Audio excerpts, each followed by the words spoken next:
parasha that we're up to is Vayetzeh. Now, Vayetzeh is actually the sequel to Toledot. By the time we get to Vayetzeh, Yaakov's on the run. Why is he running? Because in the parasha before, he impersonated his brother, and he went in and he took the blessing. They didn't take anything that didn't belong to him. The blessings had his name on it from the beginning. Esav didn't think so.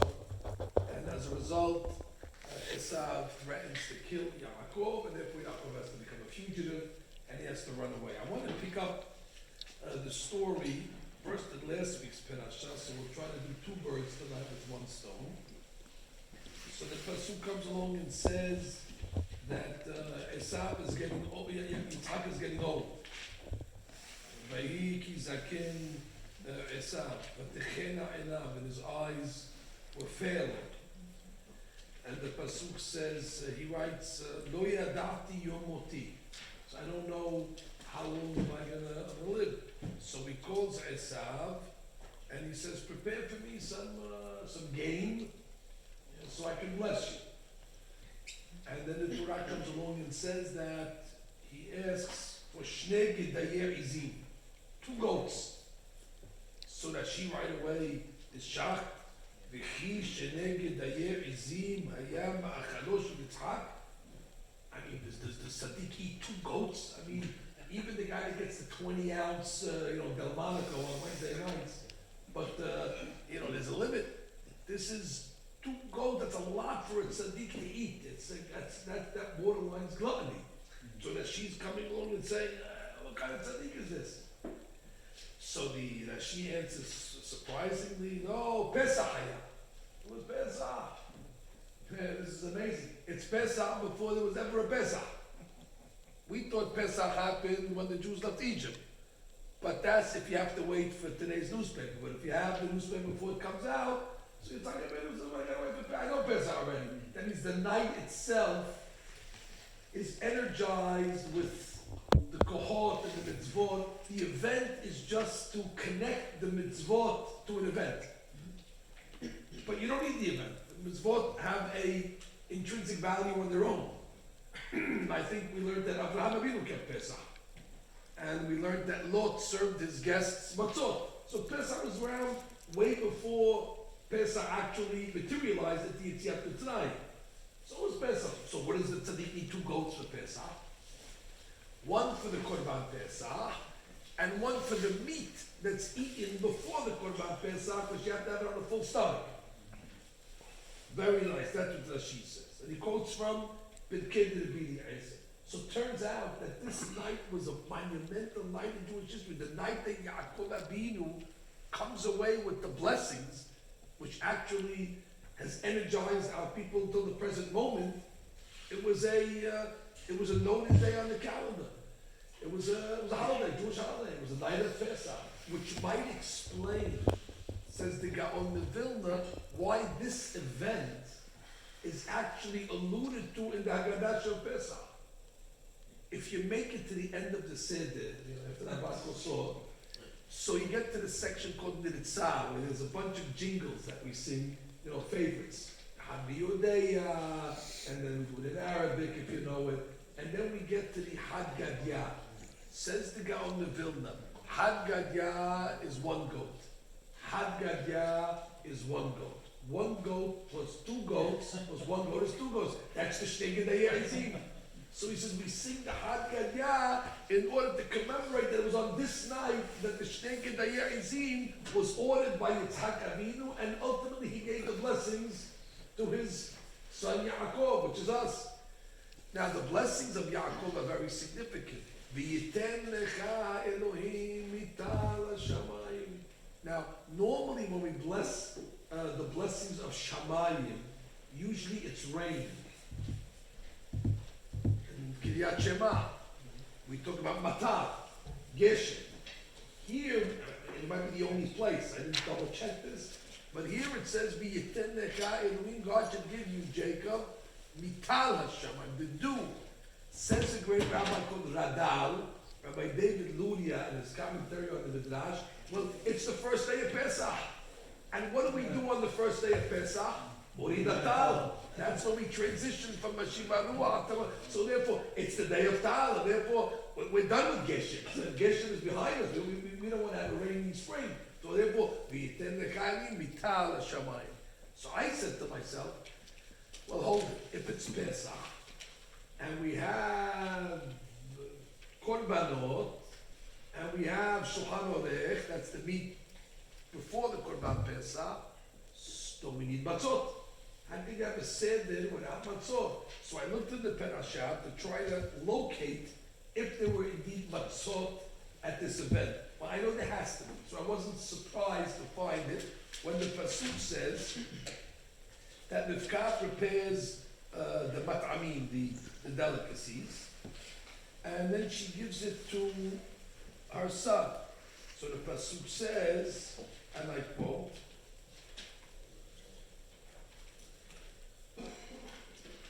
quote over here.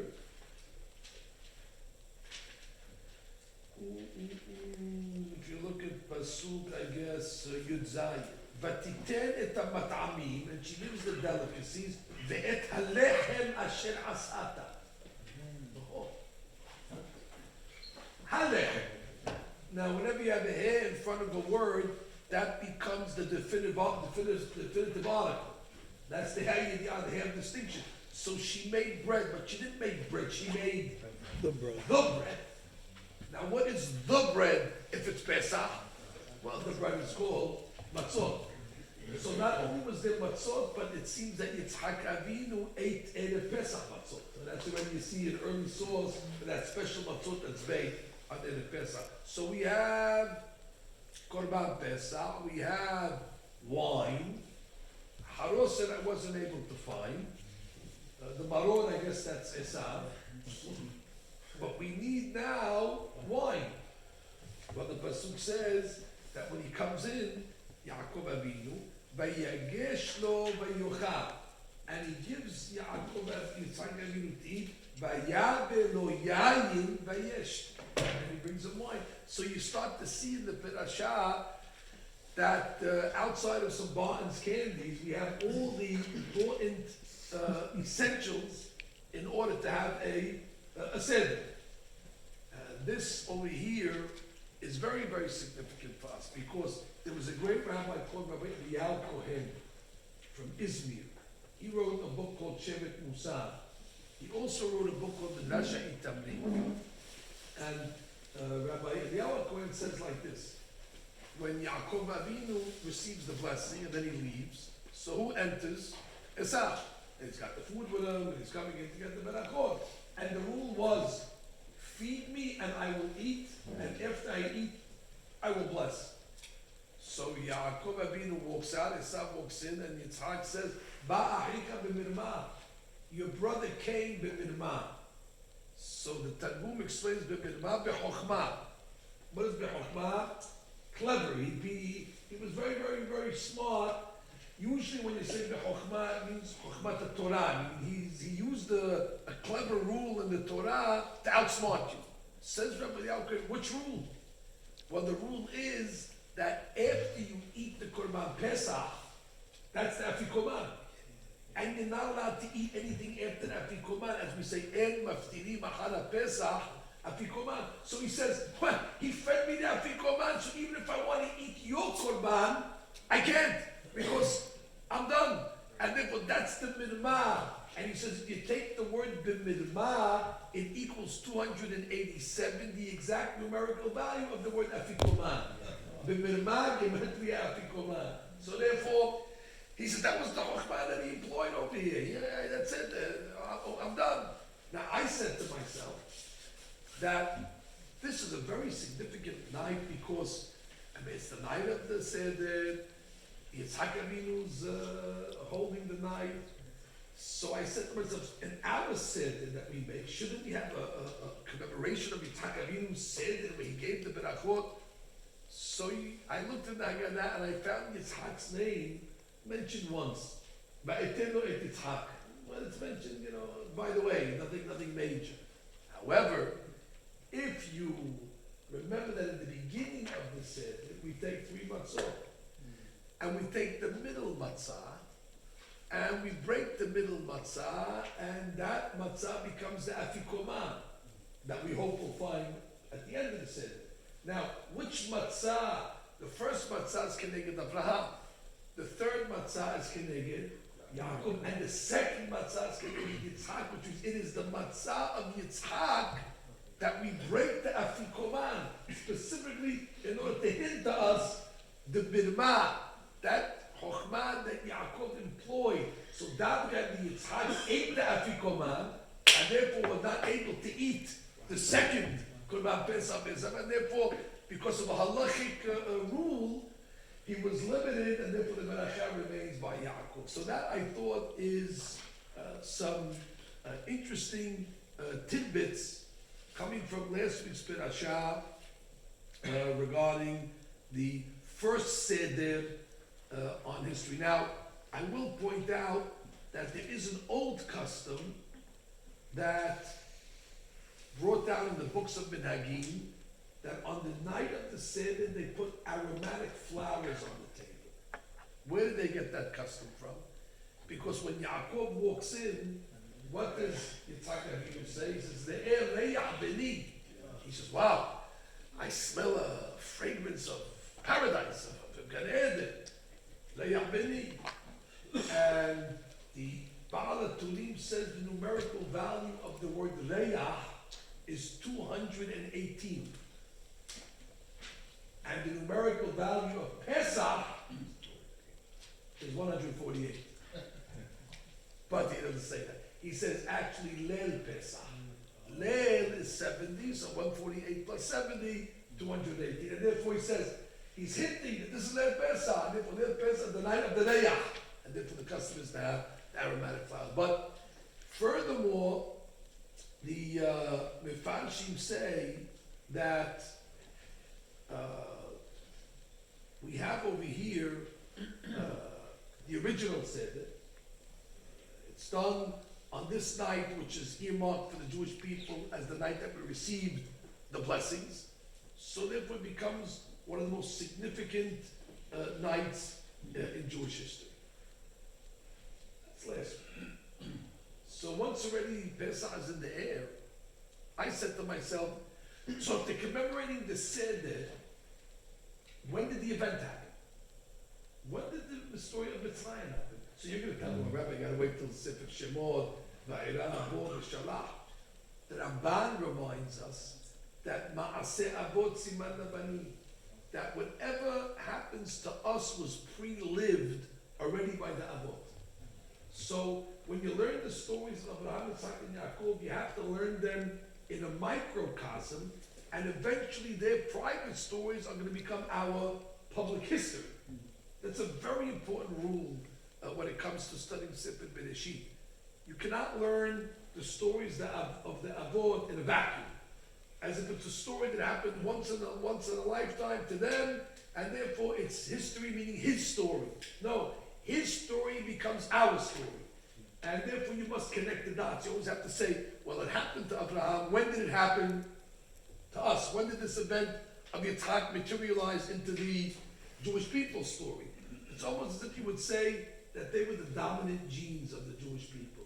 And therefore, eventually the genes of the parents are going to come out somewhere in the children. So I said to myself, where is the DNA of the event?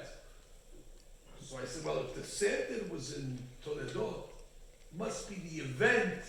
It's got to be close by in Parashat Vayetzeh.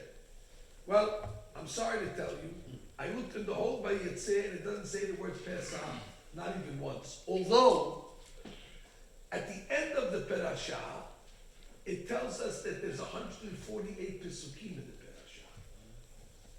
Now, 148 is Gematria Pesach.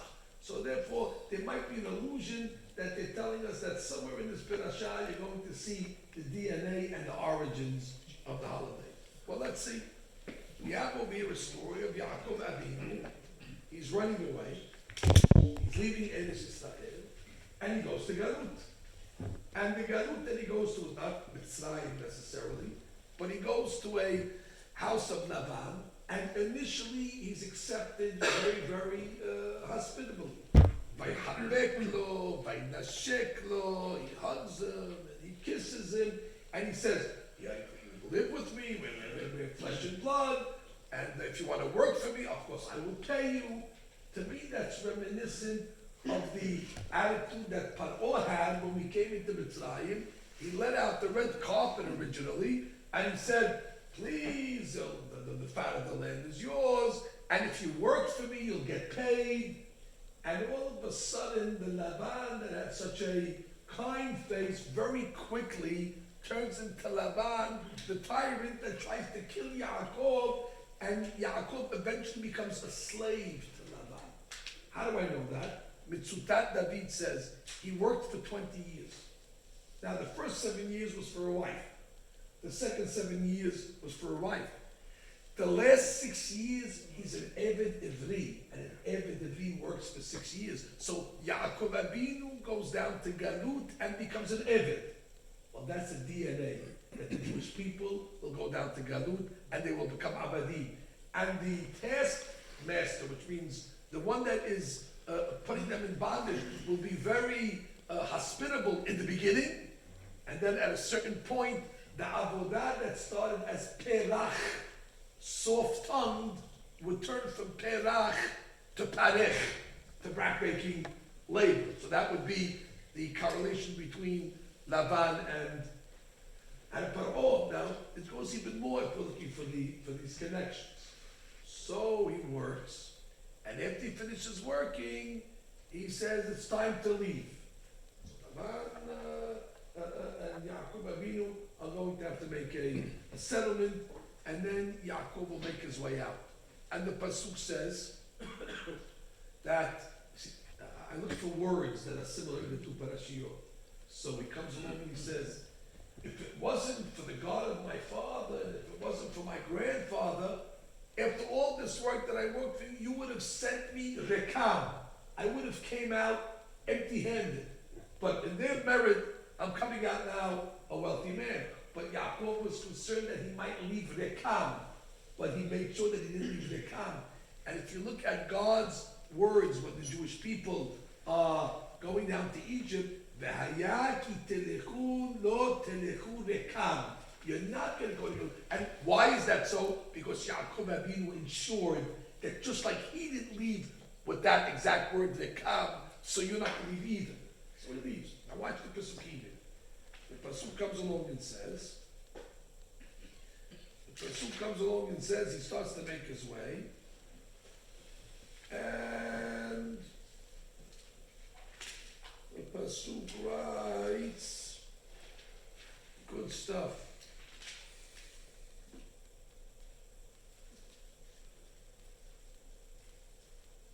So they tell Laban that Yaakov is running away. ויברחו בכל השלוש, so he runs away. ויוגד ללבן ביום השלישי. They tell Laban on the third day, כי ברח יעקב. That's exactly what happened with the Jewish people when they left Egypt. They leave, and Paro says good luck and riddances. And on the third day, all of a sudden Paro has a change of heart, and he starts to chase. Now, when does he catch up with him? The Pasuk says, "Vayirdot ba'aram derech sheb'at yamim." He catches him on the seventh day, which is exactly the same day that Paro meets up with Bnei Israel. And it's on that day that God comes to Laban in a dream. And God says to Laban, don't touch Yaakov. He's a Sadiq, and you better be careful. I'm putting you on warning. Now, I know he had that dream, but do we have any idea the night that Laban is put on warning not to touch Yaakov, which night of the year? Well, I opened up the Haggadah Shel Pesach. The Ashkenazim, they sing a song at some point in the Haggadah. It's basically a song that's called Vayhi B'Hatzi Halayla. Well, I can't sing it to you, but the theme of the song is all the different events that took place on the night of Pesach at Hatzi Halayla at midnight. It seems that outside of Cinderella, there were certain things that happened on Hatzot Laila on the night of Pesach. So there's a whole list of items that took place. So in one line over here it says, If Hatta Arami be'emesh laila, you frightened the Arami in the middle of the night, which means the night that he had the dream not to touch Yaakov was their Pesach. So therefore you start to see that all the events of the Pesach story, actually Yaakov Avinu is creating it in the house of Lavan. I will say, that's probably why that on the way out the Pasuk says, Vayar Yisrael et hayad hagedolah. That Yisrael saw the outstretched hand of God. Vayar Yisrael et hayad hagedolah. Now Yisrael is plural. So it should say Vayiru Yisrael. Vayiru has to be, why is the Vayar singular? Says the Gemara, Yisrael is not the Jewish people. Yisrael is Yaakov Avinu. And it says God allowed Yaakov Avinu to be a front row spectator. So the person saying Vayar said, then why does he get this VIP service that he's able to get a front row seat to witness the Exodus? Answer is because he's the father that already is the origin of the whole thing, which means he pre-lived the whole story. And therefore, it's only befitting to come full circle. Vayar Yisrael, you know, what he already did in Parashat Vayetzer, he should be able to at least enjoy the fruits of his labor. Vayar Yisrael, and now I understand something else. In the Haggadah Shel Pesach, so we start the Haggadah. How does it start? Se'ul ma bikesh laban arami la'asot Yaakov Avinu. And I say to myself, can't you get a Haggadah Laban? What are you doing? It's not your night. Now, I don't have a problem to make a night dedicated to all biblical villains, and we'll talk about Laban, and we'll roast Bil'am, and we'll make a night, we'll talk about Hashverosh.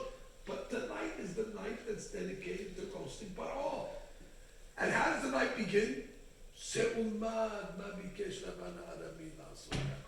Because they're coming, if you really want to understand the story that you're going to read about Paro, say, go to Parashat Vayetzer,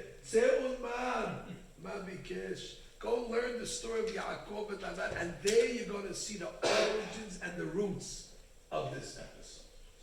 Fine, so let that serve just as an introduction, albeit a very rich introduction, where we see Leil Seder in Parashat Toledot, and then we see the actual events that they come to materialize, at least in the embryonic stages of it, in Yaakov Avinu and in Lavan. That is fantastic. That is great. But the issue that I came to talk about is a very deep issue. Really, you can only really talk about these things on Shabbat, which need a special Shabbat. But nonetheless, I'm going to make an attempt at it. Yaakov Avinu, at some point, he comes along and he tells his father-in-law on the way out, I need to get paid.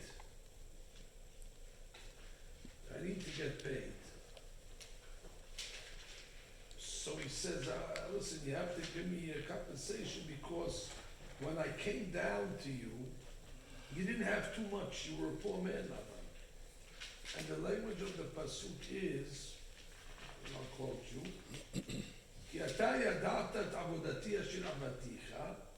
So he says, yes, listen, no question.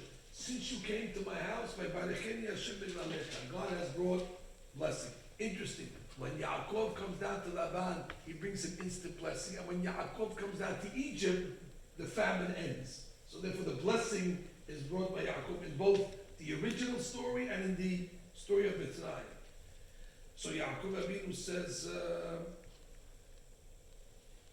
listen, Ki me'at asher haya lecha lefanai. When I came to you, all you had was me'at. So the Midrash over here is questioning, how much is me'at? How much is me'at? The Torah doesn't tell us how much Laban had, but Yaakov Avinu says, when I came down, you were nothing. You were a me'at guy. So the Midrash does like this. It finds another place in the Torah where it says the word me'at, and over there it'll tell us a number. So we know from that me'at what this me'at is. Now when the Jews went down to Mitzrayim, what does it say? B'btei me'at. Oh, b'btei me'at yadu avotecha Mitzrayim. And how many Jews went down to Mitzrayim originally? 70.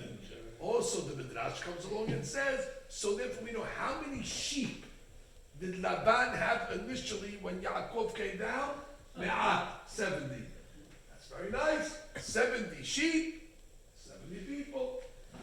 And then Yaakov Avinu says, by the time I left, Vayifrotz ha'ish me'od me'od. Says the Midrash, how much is me'od me'od? Bnei Yisrael paru vayishnetzu vayirbu vayatzmu b'me'od me'od. And how much is that when the Jewish people leave? 600,000. And therefore the Midrash says Yaakov left with 600,000 sheep. All right, so I read that Midrash. Nice. I love it. I love the numbers. 70 and 600,000. It matches exactly. However, with all due respect, it's cheap. Zero connection between anything that happened when we came out of the time. Again, I respect the fact that the numbers match and it's a beauty. It's no coincidence. But at the end of the day, these are sheep that Yaakov Avinu was taking out, and he was able to multiply them from 70 to 600,000. And this is people. The derash that I want to give today to the members that are assembled, what motivated it is two pieces. Piece number one is Yaakov Avinu on the way out tells his father, I want to get paid. And I want to get paid in sheep. And I'm saying to myself, why did the tzaddik even care about this? Just get out. I mean, it's toxic. Laban's a bad guy.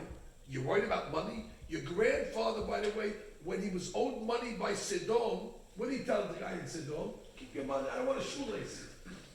Even though it was his. He was deserving of it. I'm not interested in your money. So why all of a sudden is Yaakov so interested, you gotta pay me, and I want to get paid, and he does this whole thing with the sheep. Kapara! I don't expect Yaakov Avinu to be any less faithful than his grandfather. Are you worried about making a living? Hashem will provide you. What's the problem? That's one question that I had. And then the Torah goes on to tell us how he's peeling sticks. He takes a makan, he peels it, and he places it in front of the sheep. Now, in third grade, they told us that was a trick of Yaakov in order that the sheep will give birth to the image that's on the stick. So if the deal is spots, so he puts spots on the stick, and they're mating and they look at the spotted stick. And now I'm not a fertility specialist, so I don't know exactly, but I have to assume that if somebody has in their bedroom striped wallpaper, that their kids are not going to come out looking like zebras because of some type of a mating trick on the wall. So what does this mean over here? And the Torah goes out, the peeling of the stick. What is the issue over here? And then I'm reminded that on the day of Shemini Atzeret, so we pray for rain on that day. And we sing a song. And we talk about all the tzaddikim that had interactions with water. And we say, in their merit that they had interactions with water, give us a zechut as well. So I'm going to read you, I'm going to read you the part that about Yaakov. Delem mehuma amecha behatzer. What does that mean? Delem mehuma. Draw from the depths your nation and save them. Delem mehuma amecha behatzer. Veruach kodshecha behatzer. And your Holy Spirit hover over them. Besimkat Ishtam, in the merit of Ishtam Yaakov, Makelot, Pitzel, he peeled sticks. And I peeled the banana. I mean, what in the world? We're praying in the Zechut of Yaakov. And we say it, you say, well, it's Makalot, B'Itzel, stop shaking, what are you talking about? Before you start to shake, tell me what you're talking about. They're singing Makalot, B'Itzel. What does it mean? You peel sticks. Okay, peel sticks. And your wife peels potatoes. I mean, Shabbat. What's the big deal?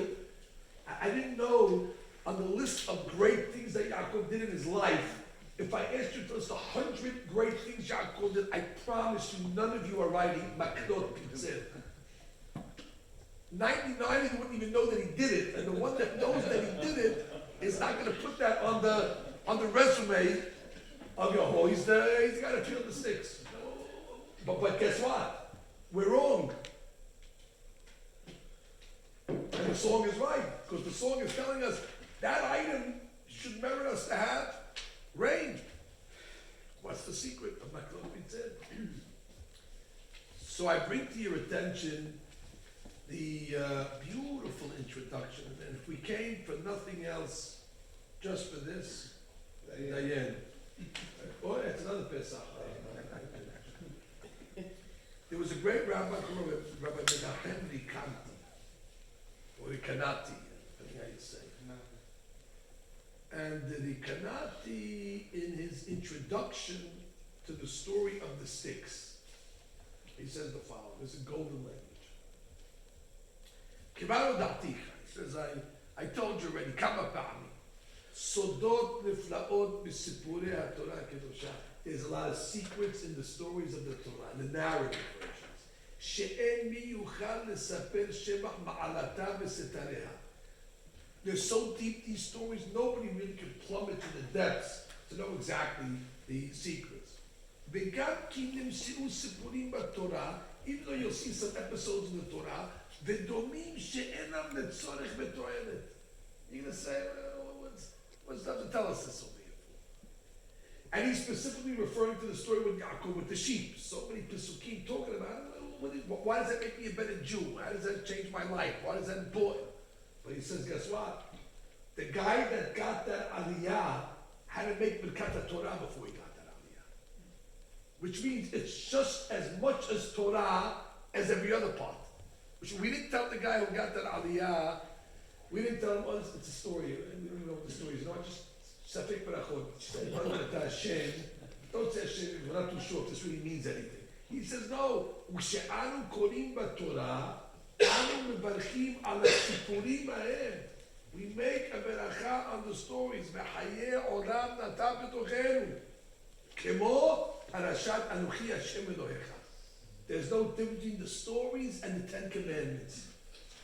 He says the only difference is the 10 Commandments you know is laden with secrets and Hadushim. The stories, not so clear. So he says, Ki kishiyasir ha'adam masveh ha'ivaron me'al panav. He says the problem is the person has a mask of blindness covering his eyes. He says you have to remove it. He says, and then you'll start to look at the episodes and you'll reach a mountain that he refers to, Har HaBosem. You'll reach the apex of the mountain of perfume, Velevona, and spices, aromatic spices.